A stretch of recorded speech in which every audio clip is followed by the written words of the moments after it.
नासिन नायब वज़ीर आज़म परडी वज़ीर इसहाक डार चयो आहे त दुनिया खे हाणे इसराइल जो रस्तो रोकणो पवंदो।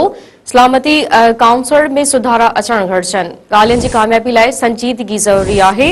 दोहा में अरब टीवी के इंटरव्यू में इसहाक डार वधीक चयो आहे त कतर में अरब इस्लामी सरबराह इजलास इंतहाई अहमियत जोॻो आहे। गज़ा में मज़लूम फ़लस्तीननि जी नस्ल कुशी थी रही आहे। गज़ा में गैर मशरूत जंग बंदी खे यकीनी बणायो वञे।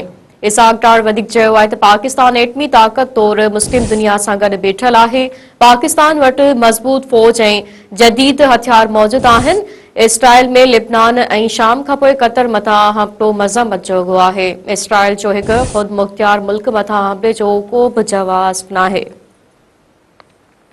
नाज़रीन, अवां खे ब्रेकिंग न्यूज़ टियो पिया। नायब वज़ीर आज़म परडी वज़ीर इसहाक डार सां दुनिया खे हाणे इसराइल जो रस्तो रोकणो पवंदो। सलामती काउंसिल में सुधार अचण घुरिजनि।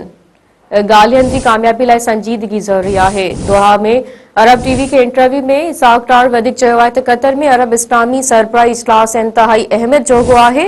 गज़ा में मज़लूम फ़लस्तीननि जी नस्ल कुशी थी रही आहे। गज़ा में गैर मशरूत जंग बंदी खे यकीनी बणायो वञे। इसहाक डार वधीक चयो आहे त पाकिस्तान एटमी ताक़त तौर मुस्लिम दुनिया सां गॾु बीठल आहे।